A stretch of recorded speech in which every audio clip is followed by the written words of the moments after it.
Swastiastu, kita dari kelompok 2 akan mempresentasikan tentang meneliti produk usaha tahu tempe Masmo.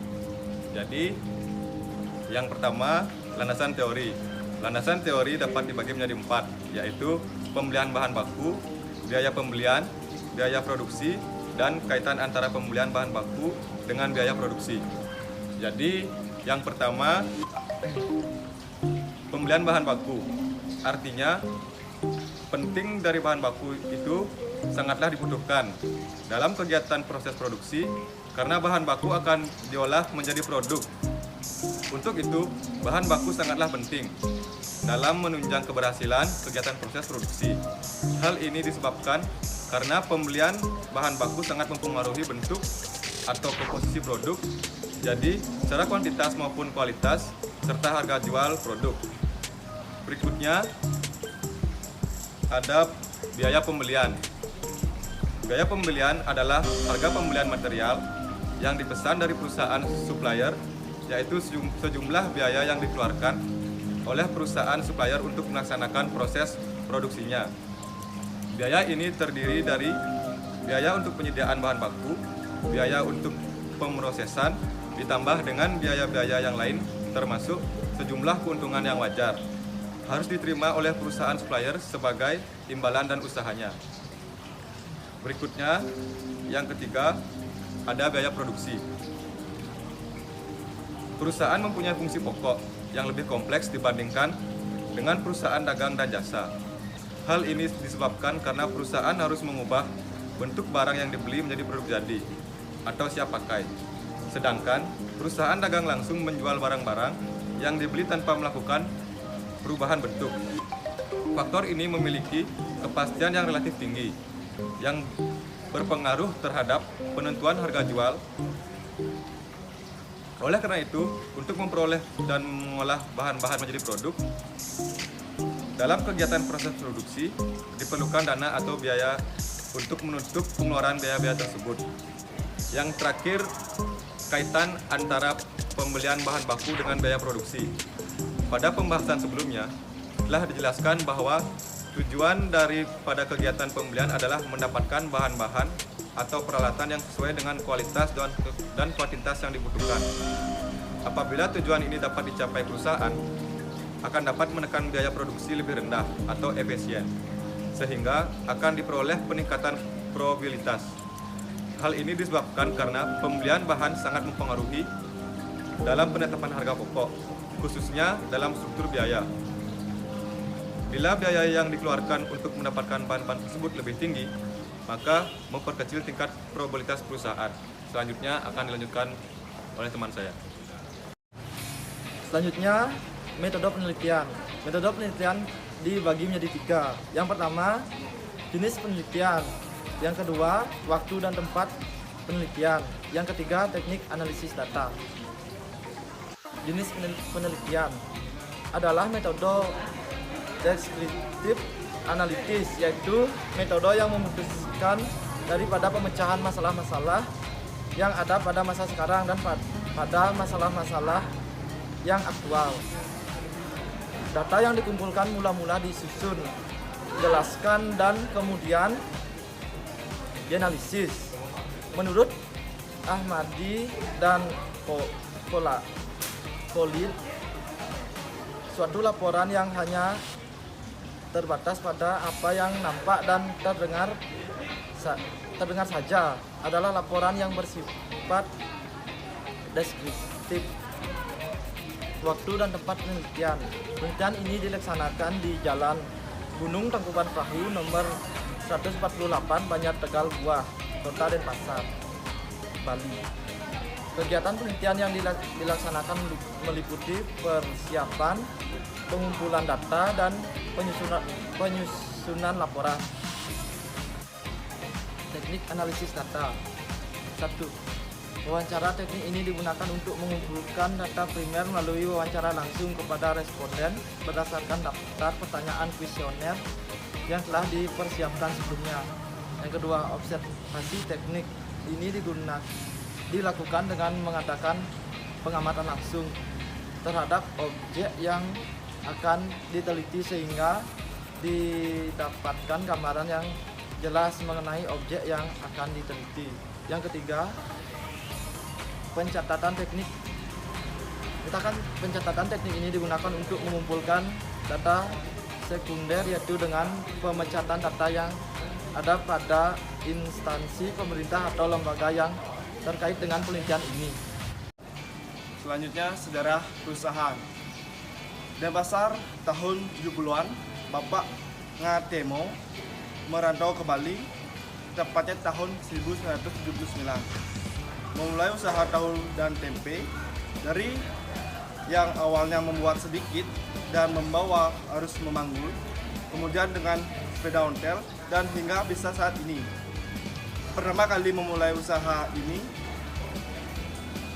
di daerah Ubung dan dijajakan ke rumah-rumah hingga punya lapak pasar Ubung yang kini menjadi pasar Bidada. Sebelum terjadi persaingan bisnis, tahu dan tempe Masmo ini produksinya lumayan besar. Karena kenaikan kedelai setiap tahun dan banyaknya pengusaha tahu dan tempe, produksi tahu dan tempe Masmo ini mulai menurun. Tapi tidak merubah cita rasa dan kualitas tahu. Selanjutnya, isi dan pembahasan. Proses produksi yang digunakan perusahaan adalah continue, di mana bahan mentah yang masuk proses produksi akan langsung dibuat menjadi produksi jadi dan tidak mengerjakan yang lainnya. Jadi, mulai pabrik berdiri selalu mengerjakan barang yang sama, yang artinya tidak pernah berganti macam barang yang dikerjakan, sehingga proses yang tidak pernah diputuskan dengan mengerjakan barang yang lainnya, agar semua sari dalam bubur kedelai tersaring semua. Pada alat saringan diletakkan sebuah papan kayu dan seorang naik ke atasnya dan menggoyang-goyangnya. Limbah penyaringan yang disebut ampas tahu diperas lagi dengan menyiram air panas sampai tidak mengandung sari lagi. Penyaringan dilakukan berkali-kali hingga bubur kedelai habis. Pemisahan ampas dan sari kedelai.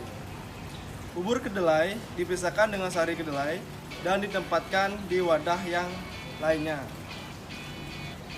Penambahan cuka. Air saringan yang tertampung dalam tong warna kuning atau putih dicampur dengan asam cuka agar mengumpal. Selain asam cuka, dapat juga ditambahkan air kelapa atau cairan air sari tahu bila tahu telah mengumpal, yang telah direndamkan atau bubuk tahu. Pengumpulan. Setelah pemberian cuka, sari kedelai akan mengumpulkan air asam dipisahkan dari gumpalan atau jonyot putih yang disimpan, sebab masih dapat digunakan lagi. Pencetakan. Gumpalan atau jonyot atau tahu yang mulai genap dituangkan dalam kotak berukuran misalnya 50 x 60 cm dan dialasi kain belacu. Adoni tahu kotak dikempa selama 1 menit sehingga air yang masih tercampur dalam adonan tahu itu terlepas dari habis.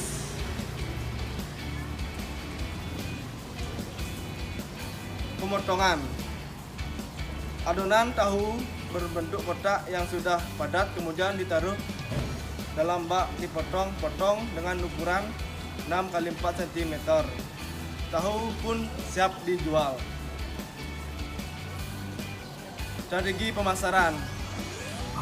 Strategi pemasaran pada dasarnya memberikan arah dalam kaitan dengan variabel-variabel seperti segmentasi pasar, identifikasi pasar sasaran, positioning, elemen bauran pemasaran dan biaya bauran pemasaran. Strategi pemasaran merupakan bagian integral dari strategi bisnis yang memberikan arah pada semua fungsi manajemen suatu organisasi. Menurut Kagan dan Malcolm tahun 1999, strategi pemasaran adalah cara untuk mencapai pemasaran dan biasanya berkaitan dengan 4 elemen utama bauran pemasaran, yaitu produk, kebijakan umum untuk menetapkan merek, pemosisian, modifikasi, penambahan, desain, dan pengepakan produk. Produk merupakan elemen penting sebab dengan nilai berusaha untuk memenuhi kebutuhan dan keinginan konsumen. Namun keputusan ini tidak berdiri sendiri sebab produk atau jasa sangat erat hubungannya dengan target market yang dipilih. Harga, kebijakan umum harga yang harus diikuti yang oleh grup produk dalam segmen pasar. Harga suatu produk atau jasa ditentukan dari besarnya pengorbanan yang dilakukan untuk menghasilkan jasa tersebut dan laba atau keuntungan yang diharapkan. Oleh karena itu, penentuan harga produk dari suatu perusahaan merupakan masalah yang penting bagi perusahaan. Distribusi, kebijakan umum untuk saluran distribusi dan meningkat layanan konsumen. Setelah perusahaan berhasil menciptakan barang atau jasa yang dibutuhkan dan menetapkan harga yang layak, tahap distribusi, kebijakan umum untuk saluran distribusi dan tingkat layanan konsumen.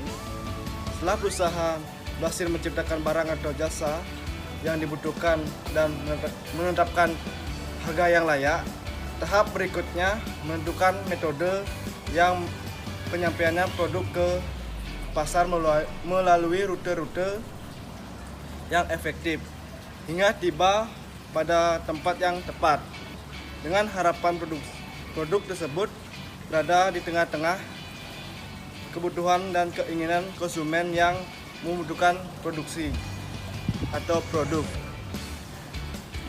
Masalah pemilihan saluran distribusi adalah masalah yang berpengaruh bagi marketing karena kesalahan dalam memilih dapat menghambat bahkan memacetkan usaha penyaluran produk dari produsen ke konsumen. Promosi, kebijakan umum untuk berkomunikasi dengan konsumen melalui beberapa cara, antara lain periklanan, penjualan pribadi, promosi penjualan, dan publikasi. 6. Penutup kesimpulan. Berdasarkan hasil penelitian mengenai strategi pemasaran tahu di Kota Denpasar, didapatkan kesimpulan sebagai berikut. 1. Faktor-faktor internal atau kekuatan dan kelemahan, dan eksternal atau peluang dan ancaman pemasaran tahu di Kota Surakarta adalah sebagai berikut. A. Kekuatan. Pengalaman usaha di bidang industri tahu, hubungan yang baik antar pengusaha, saluran distribusi yang pendek, kualitas produk tahu baik, kontinuitas produksi terjamin. B. Kelemahan. Modal usaha terbatas, tingkat pendidikan yang masih rendah, tidak adanya keragaman produk, promosi terbatas, pengelolaan kurang higienis, belum melaksanakan pengawasan dan evaluasi secara baik, limbah belum dikelola secara optimal. C. Peluang. Adanya perhatian dari pemerintah, adanya kepercayaan dari konsumen, kontinuitas bahan baku terjamin, pedagang membantu memperluas pemasaran, perkembangan teknologi pengolahan pangan. D. Ancaman. Implementasi kebijakan peraturan rendah, proses yang rumit untuk mendapatkan pinjaman modal dari Dinas Koperasi, adanya persaingan kualitas dan kuantitas tahu antar industri tahu, banyak fluktuasi harga bahan baku. 2. Dengan dijadikannya metode membuat tahu sebagai judul paper ini, akan mengembangkan pengetahuan kita tentang cara-cara membuat tahu. 3. Proses pembuatan tahu mempunyai beberapa tahapan mulai dari penyortiran, kedelai, hingga perebusan. Saran.